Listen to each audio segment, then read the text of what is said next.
지난 영상에서는 좌선을 할 때 어느 쪽 다리를 위로 해야 하는지에 대해 말씀드렸습니다. 오늘은 좌선은 얼마 동안 하는 것이 가장 적절한지에 대해 이야기해 보고자 합니다. 수행의 길에 있어 세상 사람들은 흔히 좌선을 오래 할수록 공력이 깊어진다고 오해하지만 좌선이란 그 양보다 질이 중요하다는 사실을 잘 알지 못합니다. 어떤 수행자들은 밤낮으로 정진하지만 끝내 요령을 얻지 못하고 오히려 수행이 퇴보하기도 합니다. 반면에 어떤 이들은 짧은 시간의 좌선으로도 적지 않은 깨달음을 얻기도 합니다. 숭산소림사의 한은돈 노승께서는 좌선 수행은 길고 짧음이 중요하지 않으며 두 가지 핵심에 달려있다고 단언하셨습니다. 만약 이 두 가지를 행하지 못한다면 방석이 닳아 없어질 때까지 앉아있더라도 모두 헛수고일 뿐이라고 하셨습니다. 이 고승께서 말씀하신 두 가지 핵심은 과연 무엇일까요? 어찌하여 수많은 수행자들이 오랜 세월에서 정진함에도 불구하고 여전히 깨달음의 문턱에서 서성이는 것일까요? 명나라 말령연간 숭산소림사의 가건이라는 노승이 계셨습니다.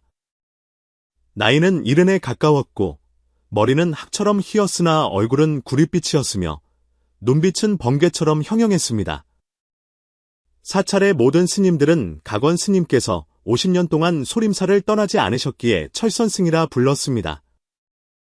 어느 해 초봄, 지통이라는 젊은 승려가 소림사를 찾아왔습니다. 지통은 몸이 몹시 마르고 얼굴빛은 누렇게 떴지만 눈빛만은 유난히 굳건했습니다. 그는 먼저 산문 밖에서 꼬박 하루를 꿇어앉아 있었고 지객승이 그를 절 안으로 들인 후에야 일어섰습니다. 젊은 스님께서는 무슨 일로 오셨습니까? 지객승이 물었습니다. 지통은 깊이 절하며 말했습니다. 소승지통은 북방의 보아사에서 왔습니다. 사찰이 전하에 휩싸여 쓰러졌고 사문이 대부분이 목숨을 잃었습니다. 소승은 이절의 가건 대사님의 선법이 깊고 오묘하시다는 말을 듣고 가르침을 구하고자 찾아왔습니다. 지객승은 지통을 위아래로 훑어보며 말했습니다. 가건 사수께서는 오랫동안 칩거하시어 손님을 거의 만나지 않으십니다. 우선절에 머무시면서 좋은 기회를 기다려 보시는 것이 어떻겠습니까? 지통은 고개를 저었습니다. 제게는 생사가 달린 문제이기에 오래 머물 마음이 없습니다. 가건 대사님을 한 번이라도 뵐 수 있다면 죽어도 여한이 없겠습니다.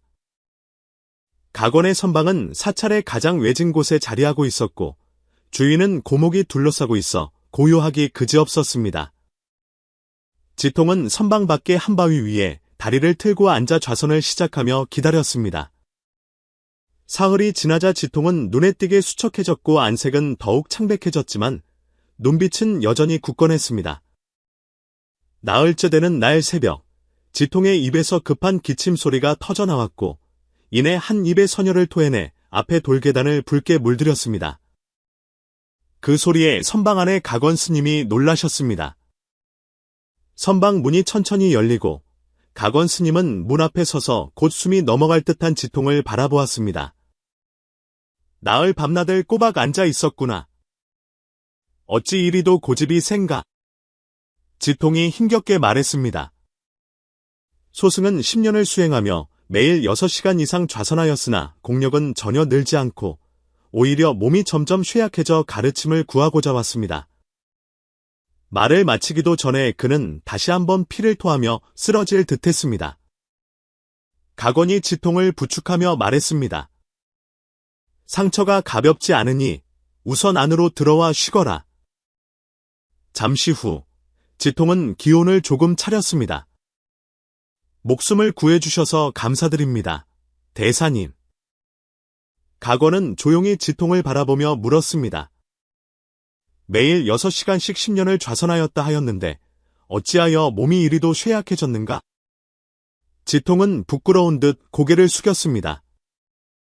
소승이 어리석어 요령을 얻지 못했습니다. 스승님께서는 늘 제 근기가 부족하니 남들보다 배로 노력해야 한다고 하셨습니다. 그래서 저는 매일 좌선 시간을 늘려갔습니다. 처음에는 얼마간 고요함을 느낄 수 있었으나 시간이 갈수록 점점 더 피로해졌고 때로는 좌선 중에 정신을 잃기도 했습니다. 최근 2년 동안은 피를 토하기 시작했고 몸이 몹시 쇠약해졌습니다.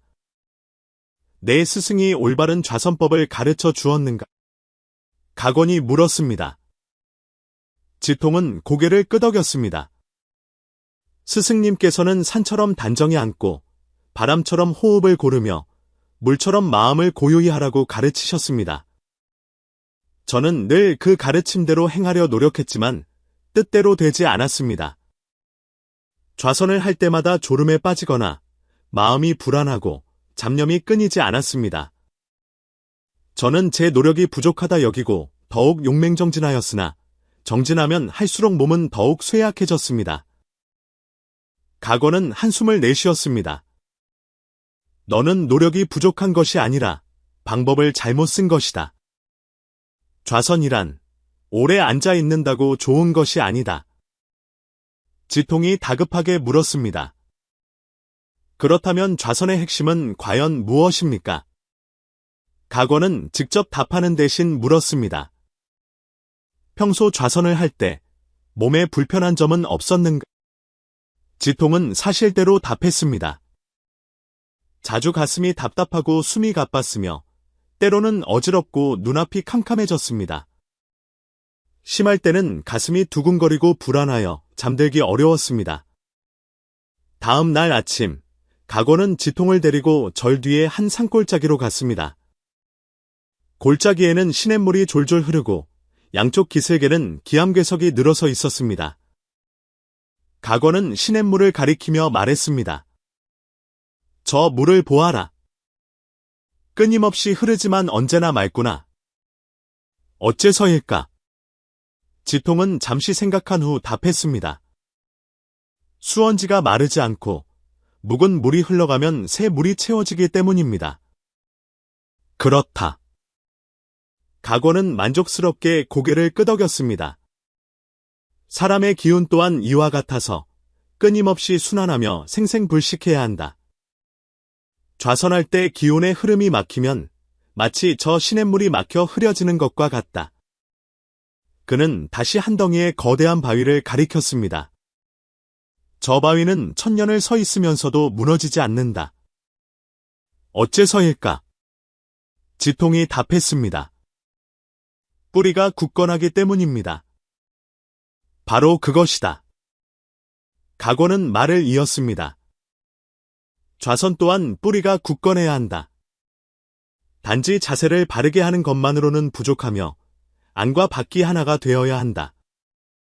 가건은 지통을 데리고 시냇가의 한 평평한 바위 위에 앉았습니다. 이제 내가 간단한 방법을 가르쳐 주겠다.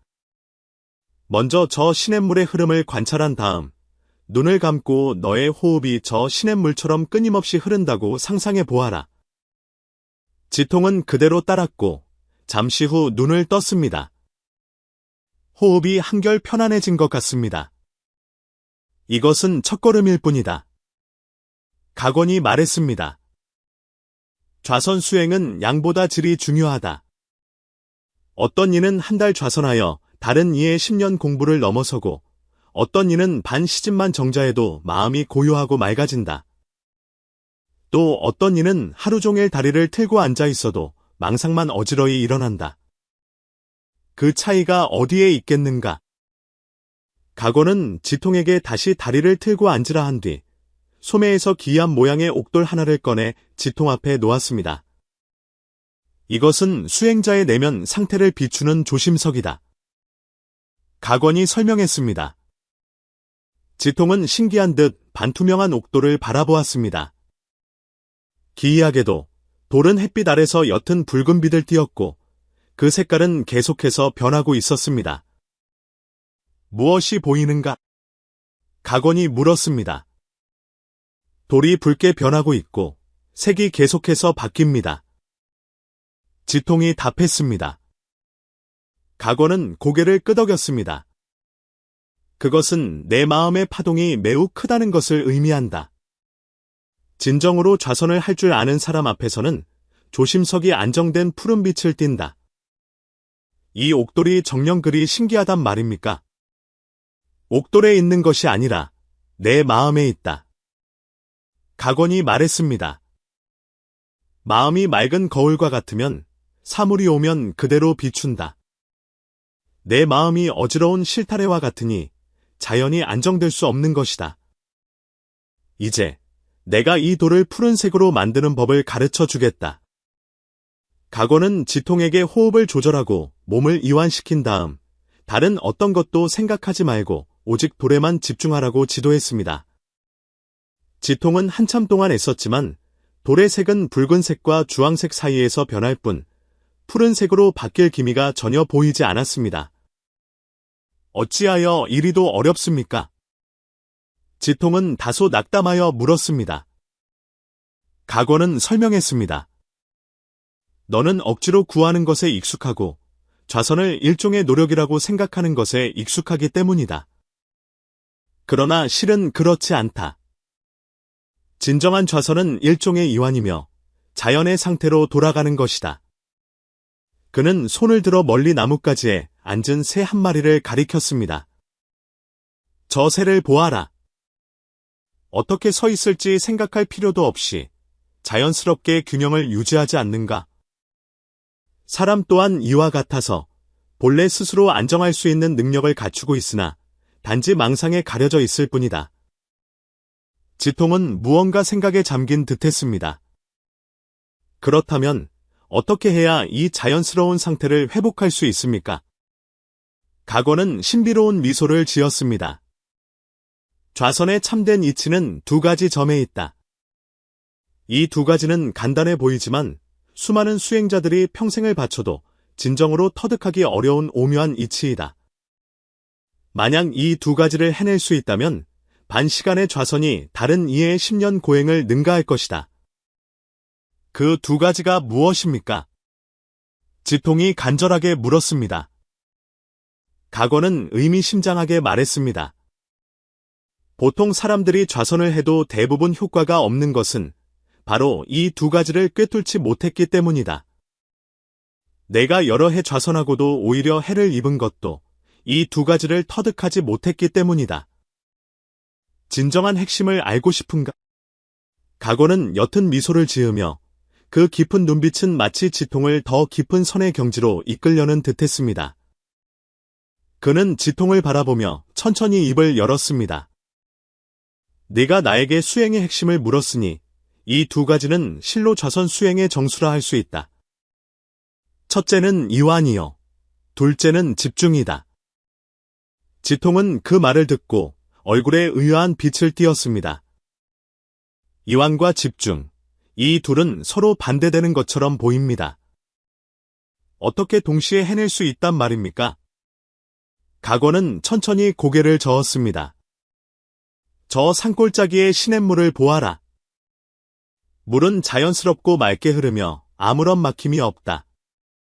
만약 내가 억지로 물의 흐름을 바꾸려 한다면 물은 더 이상 순조롭게 흐르지 못하고 오히려 혼탁해질 것이다. 이완이란 바로 내가 이 시냇물처럼 자연의 순리에 따라 몸과 마음의 본성에 순응하는 것이다. 그렇다면 제가 좌선할 때 지나치게 힘을 주지 말고 몸과 마음이 자연스럽게 하나가 되도록 해야 한다는 말씀이십니까? 지통은 점차 깨달아 갔습니다. 각원은 고개를 끄덕였습니다. 바로 그렇다. 대부분의 수행자들은 좌선을 억지로 오래 할수록 좋다고 잘못 생각한다. 실제로는 좌선의 정수는 얼마나 오래 버티느냐에 있는 것이 아니라 내가 진정으로 이완된 상태에 들어갔는지에 달려있다. 지나친 긴장과 억지는 오히려 너를 고통과 번뇌에 빠뜨려 안정될 수 없게 만든다. 지통은 생각에 잠겼습니다. 그렇군요. 수행이란 힘써 억지로 구하는 것이 아니라 자신을 내려놓고 마음의 기복과 무상함을 받아들이는 것이었군요. 각원이 말을 이었습니다. 그렇다. 진정한 좌선은 먼저 이완하는 법을 배워야 한다. 이것이 모든 것의 전제이다. 이완은 단순히 몸의 긴장을 푸는 것만이 아니라 더욱 중요한 것은 마음의 이완이다. 내가 지나치게 긴장하거나 마음의 불안과 집착이 가득하다면 깊은 선정에 들 수 없다. 진정한 이완은 마음속 모든 잡념을 내려놓고 외부 세계에 대한 의존을 내려놓고 내면의 고요함으로 돌아가는 것이다. 지통은 고개를 끄덕였습니다. 이제 알겠습니다. 이완은 저를 번뇌에서 벗어나게 하고 자연과의 연결을 회복하게 하는 것이군요. 각오는 미소 지으며 말을 계속했습니다. 그리고 집중은 좌선의 두 번째 핵심이다. 집중이란 단순히 주의를 모으는 것이 아니라 온 마음을 지금 이 순간의 상태에 쏟아부어 외부의 어떤 방해도 받지 않는 것이다.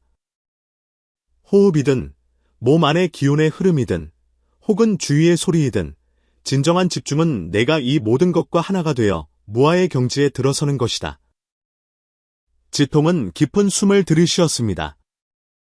마치 갑자기 어떤 도리를 깨달은 듯했습니다. 저는 예전에 늘 지나치게 정신을 집중하여 호흡을 통제하려 하거나 집중해야 한다는 생각에 지나치게 불안해했습니다. 오히려 제 자신에게 부담만 더했던 것입니다. 어쩐지 수행을 하면 할수록 더욱 피곤하게만 느껴졌습니다. 각오는 가볍게 고개를 끄덕였습니다. 바로 그렇다. 집중의 진정한 의미는 내가 무엇을 하고 있다는 집착을 버리고 지금 이 순간과 하나가 되는 상태에 들어가는 것이다. 내가 앉아있을 때 의념으로 그것을 통제하려 하지 말고 온전히 지금의 호흡과 감각, 내면의 세계에 녹아들어야 한다.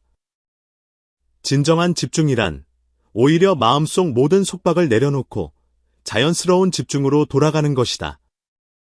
지통은 무언가 깨달은 듯 고개를 숙여 잠시 생각에 잠겼다가 고개를 들었습니다. 그의 눈에는 새로운 빛이 반짝이고 있었습니다.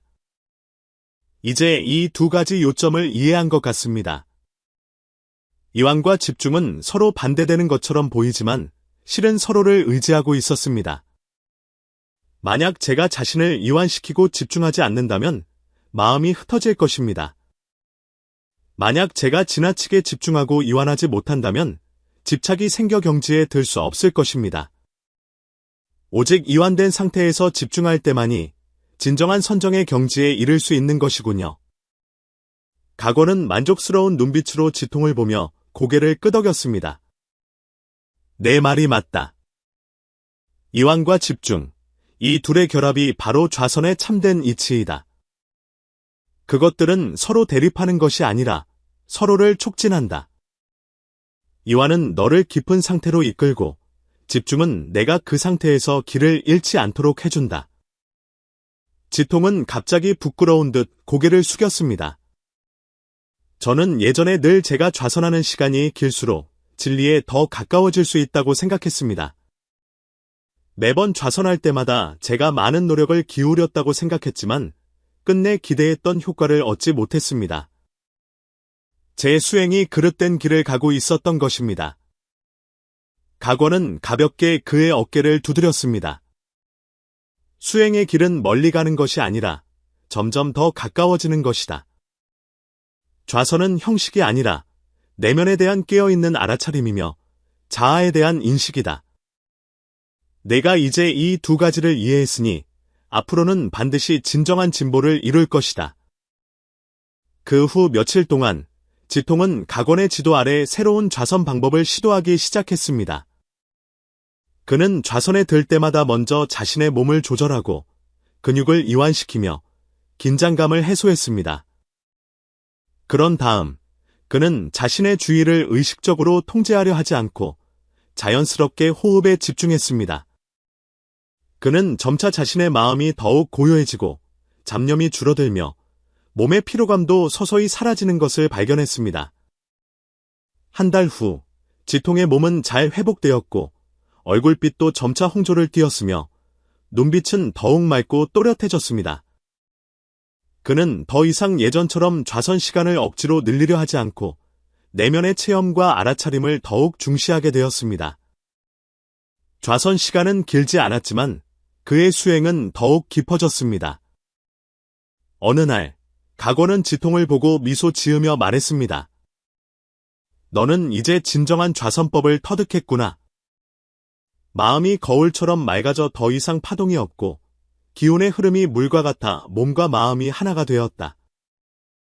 이제 너는 좌선의 정수를 체득할 수 있게 되었다. 지통은 무릎을 꿇고 깊이 절하며 말했습니다. 대사님의 가르침에 감사드립니다. 만약 대사님의 가르침이 없었다면 저는 아마 영원히 좌선의 참된 의미를 깨닫지 못했을 것입니다. 각원은 미소 지으며 그를 일으켜 세웠습니다. 기억하여라. 좌선은 목적이 아니라 수행의 일부일 뿐이다.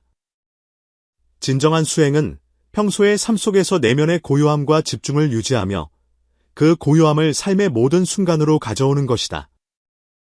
그래야만 비로 진정한 깨달음을 이룰 수 있다. 그 후로 지통은 새로운 자세로 소림사에서 수행을 계속했습니다.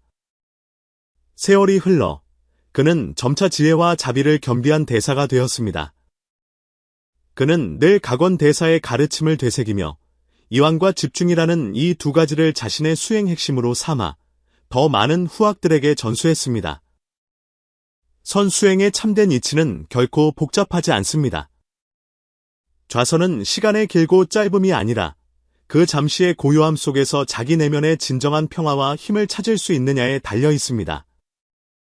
그리고 이것이야말로 수많은 수행자들이 헤아릴 수 없는 세월 동안 좌선하면서도 꿰뚫지 못했던 오묘한 이치인 것입니다.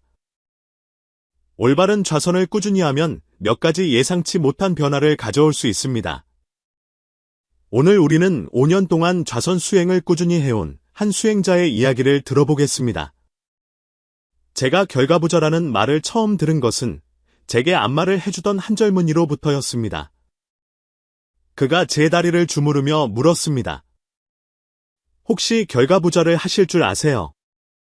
그것이 제 인생에서 결과부자라는 말을 처음 들은 순간이었습니다. 그의 지시대로 다리를 틀자 바로 결과부자가 되었을 때 저는 세상에 이런 자세가 있다는 것을 처음 알았습니다. 집에 돌아와 결과부자에 대해 미친 듯이 찾아보기 시작했고 저의 열정적인 결과부자 여정이 시작되었습니다. 오늘에 이르기까지 저는 5년 넘게 좌선을 해왔고 그 깊은 이로움을 몸소 체험하며 헤아릴 수 없는 은혜를 입었습니다. 저는 좌선이 병을 고칠 수 있고 많은 병원에서 치료하지 못하는 병을 고칠 수 있다는 것을 많은 분들께 알리고 싶습니다. 저는 간단하고 명료한 비교를 통해 제가 좌선 전과 후에 겪은 몇 가지 변화를 설명하고자 합니다. 여러분은 저의 과거와 현재를 비교해 보실 수 있습니다.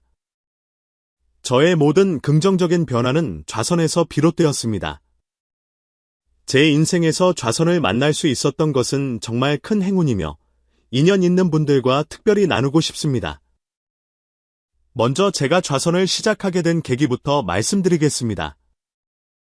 저는 다행히도 태어날 때부터 결과부자가 되는 사람이었습니다. 다만 이전에는 좌선에 대해 잘 몰랐기에 앉아서 휴대폰을 보는 것을 시작으로 가장 좋았을 때는 3시간 동안 결과부자를 하기도 했습니다. 때로는 한밤중에 일어나 좌선을 하기도 했는데 잠을 자는 것보다 더 편안하게 느껴졌습니다. 아침에 일찍 깨는 날에도 잠시 좌선을 했고 밤에 자기 전에도 종종 잠시 좌선을 했습니다.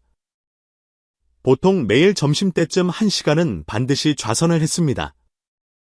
좌선 전에는 간에 혈관종이 2개 있었고 큰 것은 2cm에 달했습니다.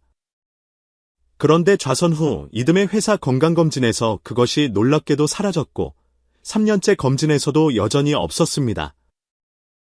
세상에, 그때부터 저는 좌선의 신비한 힘을 믿게 되었습니다. 만약 병원에 가서 이 정도 크기의 종양을 치료하려 했다면 의사 선생님은 아마 매년 관찰하다가 커져서 문제가 되면 그때 치료하자고 했을 것입니다. 좌선 전에는 평소 유선이 자주 아팠습니다. 멍울이 만져지며 아프고 점처럼 찌르듯이 아프고 온갖 통증이 있었습니다. 때로는 언젠가 유방암에 걸리는 건 아닐까 의심하기도 했습니다. 좌선을 시작한 지 약 1년 반 정도 지나자 유선의 통증 증상이 거의 사라졌습니다. 어떤 신체 기관이 느껴진다는 것은 보통 그곳이 불편하거나 병들었다는 신호입니다. 저는 지금 제 유선을 거에 느끼지 못합니다. 저의 두통은 20년 넘게 저를 괴롭혔습니다. 뒷머리가 아프고 관자놀이가 아팠으며 가장 심할 때는 머리를 벽에 찍고 싶을 정도로 아팠습니다. 나중에 저는 머리가 아플 때 좌선을 하면 두통이 서서히 가라앉는다는 것을 발견했습니다. 치통도 마찬가지였습니다. 예전에는 허리가 특히 자주 아팠고 늘 허리를 구부정하게 하고 다녔습니다. 사실 그것은 기가 부족하다는 표현이었습니다. 별일 없이도 늘 피곤했고 일하지 않았는데도 일한 사람보다 더 피곤했습니다. 지금 생각해보니 예전에는 정말 심각한 방건강 상태였던 것 같습니다. 좌선은 제 허리를 서서히 펴주었습니다. 그 과정에서 저는 주변의 건강한 사람들은 모두 허리가 꼿꼿하다는 것을 발견했습니다. 기가 족할수록 등받이에 기대는 것을 싫어하는데 기가 충분하면 몸 전체를 자연스럽게 꼿꼿이 지탱할 수 있기 때문입니다. 이것은 제가 이근파 대사의 호흡지간이라는 책에서도 확인한 내용입니다. 돌을 닦는 사람은 의자에 앉을 때 3분의 1만 앉으면 충분하다고 합니다. 수년간 저의 수면은 잠들지 못하고 잘 자지 못하고 깨어나지 못하는 상태로밖에 형용할 수 없었습니다. 그 괴로운 느낌은 분명 누군가 공감하실 것입니다. 특히 한밤중에 잠들지 못할 때는 정말 미칠 것 같았습니다. 좌선을 시작한 후 서서히 잠을 잘 자게 되었고 꿈도 점점 줄어들었습니다. 5년이 지난 지금은 거의 꿈을 꾸지 않습니다. 수면 시간은 점점 짧아져 예전에는 하루에 12시간이라도 자고 싶었지만 지금 가장 좋은 상태에서는 여름 내내 매일 4시간 정도만 자고도 전혀 늦잠을 자지 않고 깨면 잠을 다 잔 것 같은 느낌이 듭니다. 잠을 잘 자니 정신과 체력도 아주 좋아졌습니다. 예전에는 늘 춥고 냉기를 잘 탔는데 몇 년 동안 아이스크림을 먹어본 적이 없었습니다. 지금은 저도 모르게 냉장고에서 음식을 꺼내 바로 먹습니다. 토마토, 오이, 수박, 냉채 등 무엇이든 아무렇지 않게 먹고 전혀 차갑게 느껴지지 않습니다. 한 번은 아이스크림을 3개나 연달아 먹었는데도 위와 배가 멀쩡했습니다.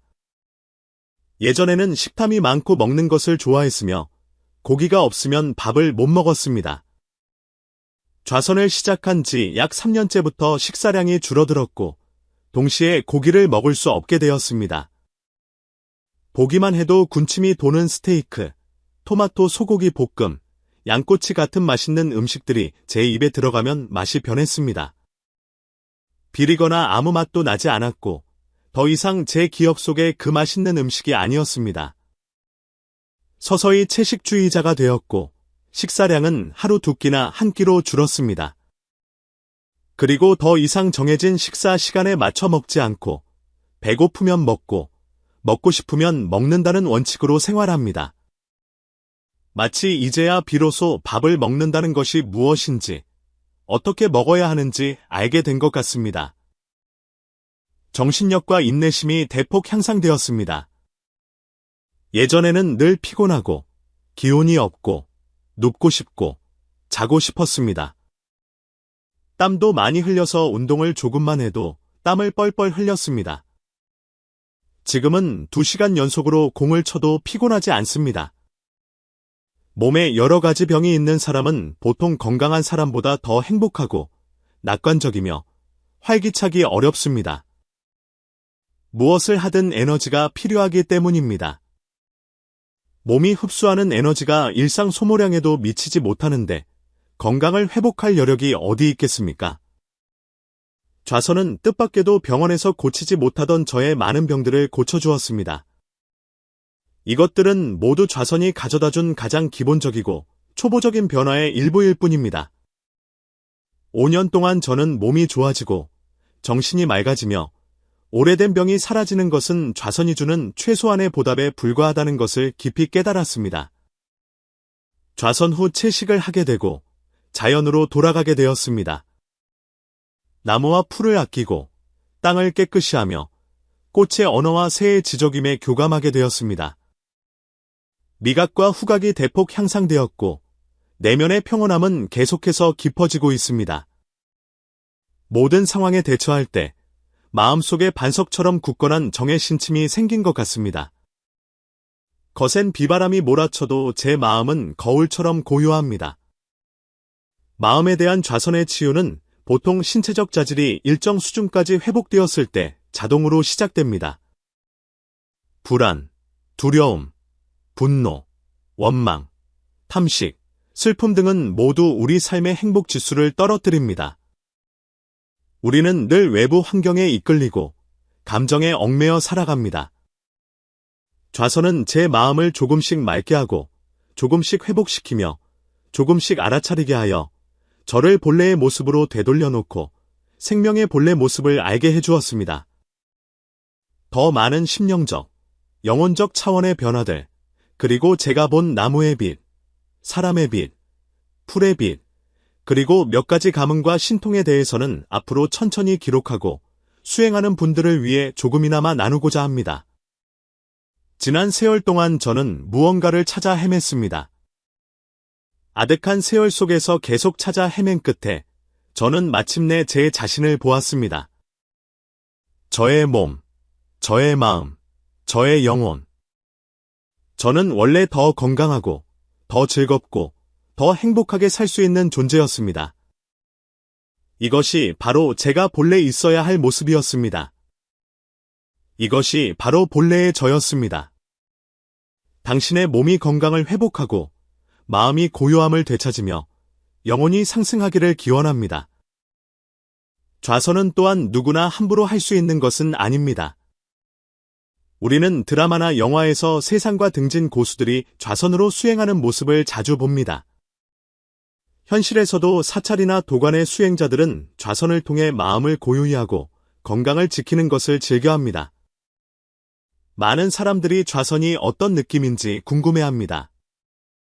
좌선은 사람을 집정이라는 상태로 이끌 수 있지만 사람마다 입정의 체험은 다릅니다. 하지만 대체로 다음과 같은 몇 가지 느낌이 있습니다. 마치 자신이 기묘한 공간에 들어가 몸이 그 공간을 떠다니는 것 같고 눈앞에 흰빛이 나타나며 육신의 존재를 느끼지 못하고 영혼이 육체의 속박에서 벗어나는 듯한 쾌감을 느낍니다. 사방을 날아다니거나 기이한 화면을 보는 등 구체적인 체험은 매우 다양하며 사람마다 다릅니다. 유일하게 공통된 느낌은 입정 후에는 시간의 존재를 감지할 수 없다는 것입니다. 그래서 많은 고수들이 한번 좌선하면 며칠 동안 움직이지 않고 사흘을 정자해도 한 생각도 일어나지 않는 이 경지에 이를 수 있는 것입니다. 그렇다면 일반인도 좌선을 배우고 할 수 있을까요? 또 어떤 사람들은 좌선에 적합하지 않을까요? 일반인은 사흘을 정자해도 한 생각도 일어나지 않는 이 경지를 추구할 필요는 없습니다. 그리고 아래의 몇 가지 유형의 사람들은 좌선에 적합하지 않습니다. 첫 번째는 기혈이 막힌 사람입니다. 이런 사람들은 기혈이 통하지 않고 경맥이 열려있지 않으므로 먼저 해야 할 일은 경맥을 열고 기혈을 순환시키는 것입니다. 그 전에는 동적인 움직임을 위주로 해야 하는데 좌선은 정적인 것이므로 경맥이 막혀 열리지 않은 사람에게는 적합하지 않습니다. 두 번째는 마음이 번잡한 사람입니다. 이런 사람들은 고요히 있을 수 없고 머릿속이 온통 어지러운 생각들로 가득 차 있습니다. 이런 사람이 좌선을 하면 입정할 수 없으며 좌선은 별 의미가 없습니다. 차라리 차를 마시거나 담소를 나누거나 산책을 하거나 공을 치거나 잠을 자는 것이 좌선보다 훨씬 낫습니다. 세 번째는 체질이 예민한 사람입니다. 현대에 와서는 특히 여성 중에 이런 분들이 많습니다. 체질이 약하고 예민하며 안정성도 좋지 않습니다. 이런 사람은 좌선에 적합하지 않으며 외부의 일이나 심지어 날씨의 영향도 쉽게 받습니다. 이렇게 예민한 사람이 좌선을 하는 것은 비교적 위험하며 환각이나 환청이 나타나기 쉽습니다. 이런 것들이 나타났을 때 집착이 강하거나 종교적인 경향이 있는 사람을 만나면 거기에 빠져 헤어나오지 못하고 이상한 사람이 되거나 정신에 문제가 생길 수 있습니다. 본래 체질이 예민하고 허약하여 양기가 부족하면 외부의 사기에 침입당하기 쉽습니다. 네 번째는 집착이 너무 강하여 무슨 일이든 그 근원을 파헤치려 하는 사람입니다. 이런 사람도 좌선을 해서는 안 됩니다. 너무 쉽게 막다른 골목에 빠져 자신을 기이하고 신비로운 존재로 만들어 마치 마도에 빠진 것처럼 될 수 있습니다. 이상의 몇 가지 유형의 사람들은 좌선에 그다지 적합하지 않습니다. 적합하지 않은 사람이 있으면 적합한 사람도 있습니다. 어떤 사람들이 좌선을 통해 심신을 다스리기에 비교적 적합할까요? 먼저 혈기왕성한 젊은이는 좌선을 통해 충동적인 성격을 다스릴 수 있습니다. 물론 혈기왕성한 사람은 고요히 있기 어렵지만 경맥이 잘 통하고 기혈이 왕성하여 일단 고요해지면 쉽게 상태에 들어갈 수 있습니다. 그러므로 젊은이는 스승과 함께 스승의 인도 아래 수행하면 향상이 매우 빠를 것입니다. 두 번째는 일이 적은 사람입니다. 예를 들어 은퇴한 사람이나 사냐에 묻혀 사는 사람처럼 마음이 비교적 한가롭고 얽매임이 없으며 번잡한 세상사에 마음이 흔들리지 않는 사람입니다. 이런 사람은 마음이 비교적 고요하여 좌선에 적합합니다. 세 번째는 단순하고 선량하며 과묵한 사람입니다. 이런 사람은 마음이 단순하여 자연의 도에 부합합니다. 과묵한 사람은 마음이 한결같고 온갖 음흉한 계산이 없으며 또한 마음이 한결같고 말을 잘 들으며 예민하지 않아 환각에 빠져 헤매는 일이 적습니다. 하지만 너무 고지식하고 지나치게 과묵하여 마음의 창이 열리지 않는 사람도 안 됩니다. 신맥이 막혀 있으면 입정할 수 없습니다. 네 번째는 마음이 넓고 몸이 편안한 사람입니다. 이런 사람은 집착이 강하지 않고 비관적인 감정이나 만념이 재가 된 듯한 생각이 없습니다. 그러므로 마음이 넓고 느긋하며 조급하지 않은 사람들도 좌선에 적합합니다. 종합해보면 왜 사찰이나 도관에서 흔히 좌선을 통해 자신을 향상시키는지 알 수 있습니다.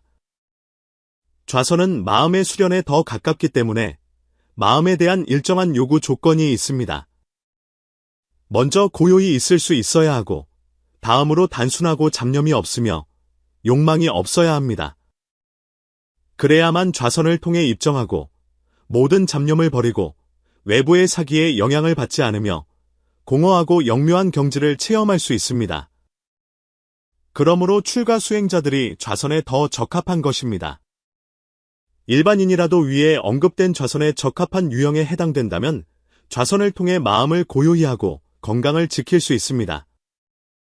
만약 현재 자신의 상황이 좌선에 적합하지 않은 범위에 속한다면 몸을 움직이는 다른 운동 방식을 선택하거나 자신의 마음가짐을 조절한 후에 좌선 명상을 시도해야 합니다. 또 다른 한 분의 말씀은 더욱 흥미롭습니다. 그는 이렇게 말했습니다. 저는 50년 동안 수식관으로 좌선을 해왔습니다. 제가 8살 때 저희 마을로 하방한 천진 출신의 지식 청년이었던 초등학교 선생님께서 가르쳐 주셨습니다. 저는 어리둥절하게 배웠고 성인이 된 후에 칠지좌법에 따라 스스로 약간의 수정을 했습니다. 여러분, 안심하십시오. 절대로 주화인마에 빠지지 않습니다. 제가 느낀 점을 말씀드리겠습니다. 첫째, 몸의 자세는 결과부자를 하면서 저절로 교정됩니다. 금강경을 많이 듣고 아집을 깨고 몸을 내려놓으십시오. 발심이 바르다면 모든 것, 몸을 포함한 모든 것은 꿈과 같고 환상과 같으며 거품과 같고 그림자와 같아서 자신의 것이 아닙니다. 이렇게 하면 좌선 초기의 고통을 견딜 수 있습니다. 시큰거림, 저림, 막힘, 아픔, 가려움은 모두 자신의 것이 아닙니다. 다리나 뒷목에 궤양이 생겨도 자신의 것이 아닙니다. 요컨대 온갖 정신적, 신체적 이상은 기맥이 통하면 저절로 좋아집니다. 이제 곧 60인데 직업상 매년 건강검진을 받지만 모든 지표가 정상입니다. 한 번도 수액을 맞은 적이 없고 근육주사는 예방접종만 맞았습니다. 이 말씀을 드리는 것은 여러분께 신심을 더해드리기 위함입니다. 하지만 매년 한두 번은 항생제를 복용하는데 이는 성질이 차고 쓴 약으로 사용하여 가슴이 타는 듯한 증상과 혹시 모를 염증을 다스리기 위함입니다. 둘째, 스승을 모시지도 않고 제자를 받지도 않습니다. 수행을 위해 돈을 쓰지도 않고 수행 증명서를 이용해 돈을 벌지도 않습니다. 어떤 종교 활동에도 참여하지 않습니다. 하지만 혼자 방에서 밤에 좌선을 할 때면 간혹 두려운 마음이 일어나기도 하는데 그럴 때는 저도 모르게 아미타불, 무량광, 무량수 혹은 본사 석가모니부를 염하게 됩니다. 그러면 주위와 제 몸 전체가 광명으로 가득 차는 것을 느끼고 두려운 마음은 저절로 사라집니다. 셋째, 저는 대학과 대학원에서 전통 학문을 공부했고 현대 과학을 믿으며 인과응보 또한 깊이 믿습니다. 하지만 신통력이나 초능력은 믿지 않습니다. 이것은 물질과 에너지의 세계이며 인간은 욕망의 집합체이므로 번뇌가 끊이지 않는 것이 당연합니다. 완전히 내려놓으십시오. 저는 그저 마음을 비우고 고요히 앉아있는 것을 좋아하며 구하는 바가 없습니다. 이렇게 평생을 살 준비가 되어 있습니다. 이 몸을 제 것이라 여기지 않고 그저 놀이처럼 수행할 뿐입니다. 두려울 때는 부처님을 염하고 집착이 일어날 때는 금강경을 듣습니다. 이것이 제가 좌선하며 느낀 점이며 절대적으로 진실합니다. 여러분께서 비판적으로 보아주시기 바랍니다. 어떤 분들은 수행할 때 좌선을 즐겨하며 잠시 좌선하는 것이 한두 시간 자는 것보다 더 정신이 맑아진다고 말합니다. 이는 좌선할 때 몸이 완전히 이완되고 잡념이 극히 적기 때문입니다. 이런 상태에서는 확실히 보통의 수면보다 휴식이 잘 됩니다. 좌선은 내적으로는 느끼고 외적으로는 고요한 과정이어야 합니다. 만약 좌선 중에 어떤 잡념이라도 일어난다면 그것은 좌선하는 사람의 마음의 생각이 있기 때문입니다. 그 잡념은 외부의 마귀일 수도 있고 내부의 마귀일 수도 있으며 혹은 망상일 수도 있습니다.